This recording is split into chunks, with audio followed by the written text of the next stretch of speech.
Well, hi everyone, Shaun Humphries here. Welcome to the All Things Retirement video series. Well, in this installment of the video series, we're going to talk about the retirement transition. And there's no doubt that retirement is one of the biggest life transition events that we experience during our lifetimes. And there's all kinds of transition events. Of course, marriage, starting a family, our first career, making a move to a new city, and of course, retirement. And so we're going to unpack the various aspects of the retirement transition. There's no doubt that there are many financial impacts, but we're going to focus more on the psychological, emotional impacts of this very critical transition. So let's just talk about our model a little bit for retirement. Of course, we review this almost every single time, but it's important to take a look at it. When we start talking to our clients about retirement, we focus on purpose, health, goals, and this actually ties into the retirement transition issues. And so getting clear on purpose and vision for retirement, cultivating great health practices so you have energy through your retirement years, getting clear on your goals and meaning, and then we start getting into the financial aspects, understanding your pension plan, how that integrates into the overall plan, your investment portfolio, tax, and estate planning, all play a very critical role in this transition. Now, why is this topic important?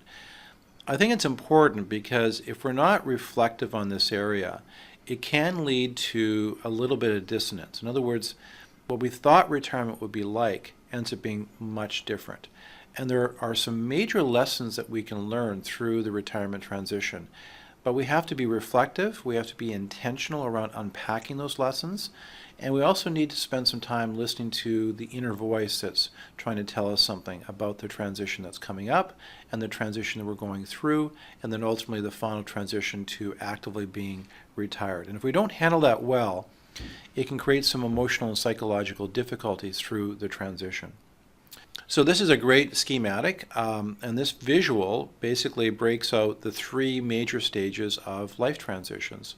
And this model applies to all life transitions, not just retirement. We're going to use this model for the discussion. So you've got the ending, losing, letting go, the neutral zone, and then the new beginning. Now, for some people, this process is absolutely critical that they pay attention to because they may not have been willing participants in the decision to retire. We can think of all kinds of reasons. It could be poor health, where you're forced to retire because you just can't work anymore. It could be your organization downsizes. All of a sudden you're given a package and you have to deal with it.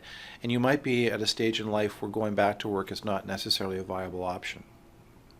Those are very kind of stark, sudden changes, and this transition model is something that you really need to pay attention to because there could be emotional and psychological issues that will come up after the fact.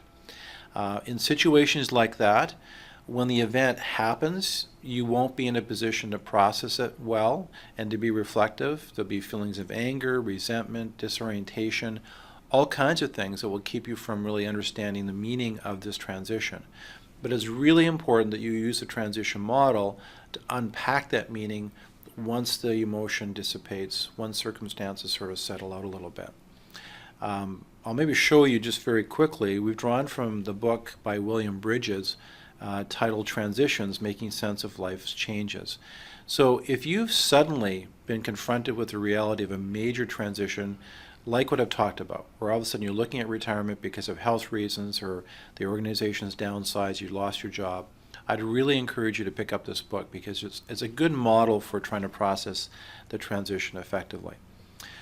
Now, whether it's a volitional change, so you're approaching retirement, you're planning for it, you're getting all your ducks lined up to get ready for it, and you've maybe taken a few years to process this transition, or it's been sudden because of external circumstances, these three stages will be relevant for you.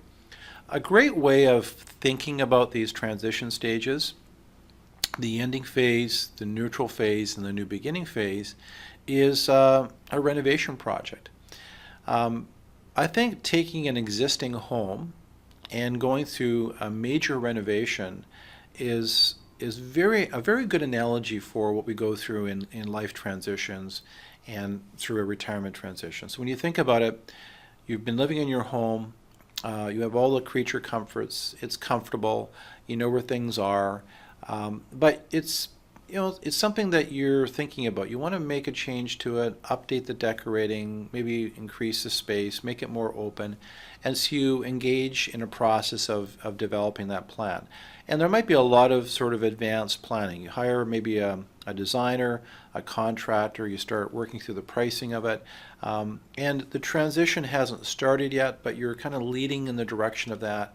You're starting to get slowly emotionally and financially committed to the idea. Okay, and so that's the ending process, right? It doesn't happen right away.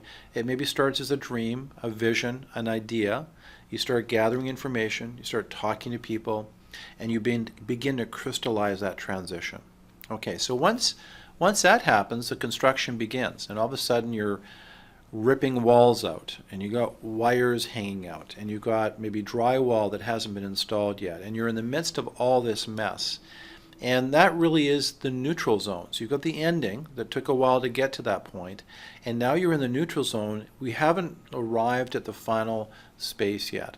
You have a vision for that, but you're in this zone where you've got the old world still around a little bit, you've got the new world emerging, but you're disorientated. It doesn't feel like your space yet. It's just not convenient. The placeholders, the spots where you had put your things aren't there anymore, and you're dealing with contractors coming and going. That's a disorientation. And so that's a really good example from a life transition standpoint, how that neutral zone feels.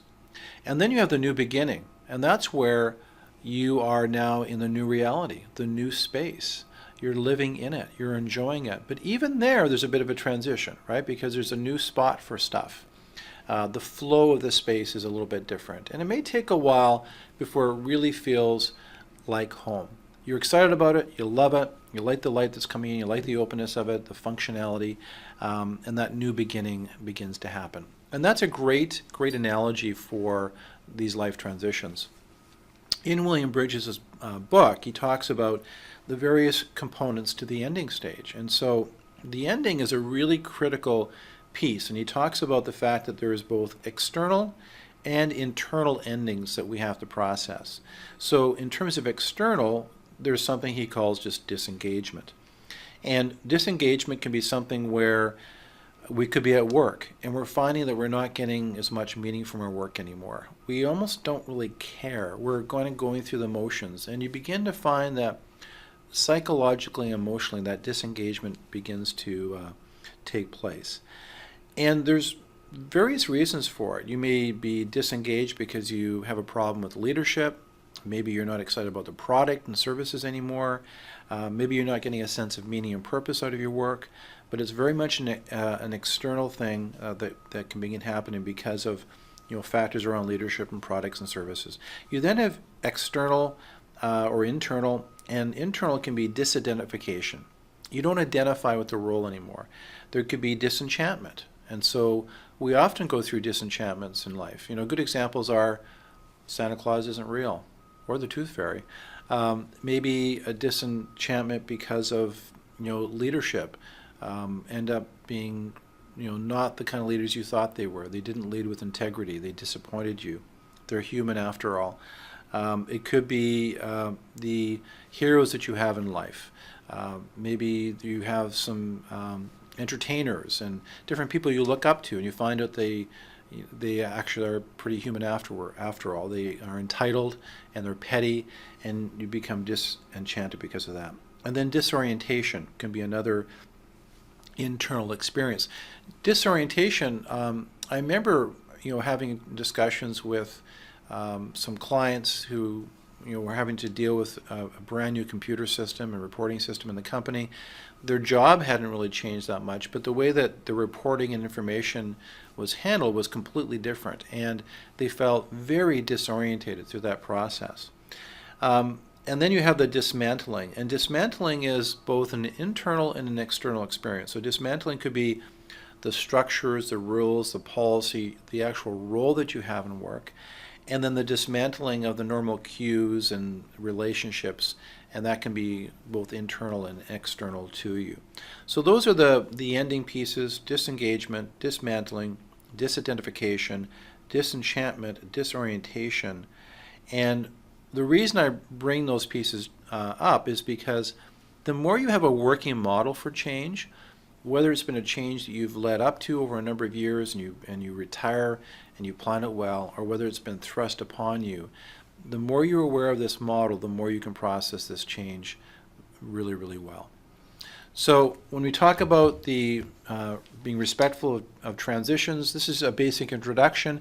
We're actually going to unpack this in a lot more detail. So we're going to be producing a series of videos that go into the ending, the neutral zone, and the new beginning in a lot more detail. But my encouragement to you is that you pay attention to this. And particularly those of you that are negotiating a transition that's been thrust upon you, it will be really important that you revisit this transition at a later date once the emotion of it dissipates and once the dust has settled a little bit. And like I said, the book Transitions by William Bridges is excellent. One of the things that we walk people through in our coaching process for retirement is a financial roadmap. And I really like this schematic because it ties both the practical financial issues together with the issues that are most important to us when we go through a transition. It starts with a question which is, what's important to you about money? And I've mentioned before in previous videos that the answer is almost never, I want to make more money on my money, or I want to make more money, or I want to save taxes. Those are tools in the kit bag. What most people say is a sense of purpose and meaning. I want to leave a legacy. I want to have peace of mind. I don't want to have to worry. I want to have personal experiences that are growth experiences through travel and other kinds of experiences. And along the way, there are risks to deal with, and practical risks of economic changes and market risks and unemployment and illness. And those need to be baked into your plan to deal with those things, and then milestones that could create meaning. Milestone planning is really important. So I think about my clients that have successfully navigated retirement and this transition the most effectively, embarked on a process that started a number of years before they actually retired. It was sort of like the renovation project for the home. They began to vision it out, do some forecasting, think through what life would look like once they retired, how they could cultivate meaning if they weren't working full-time in their current role. And so over a few years, they began to experiment. We even have clients that actually practice retirement. So when they took holidays, sometimes they took holidays just to sort of act like they were retired, to experience it and to kind of process what their emotions and feelings were around that process. So this is a very useful exercise. We walk clients through it on a regular basis. We've talked in previous videos that we're really big believers in coaching. And coaching has various aspects to it.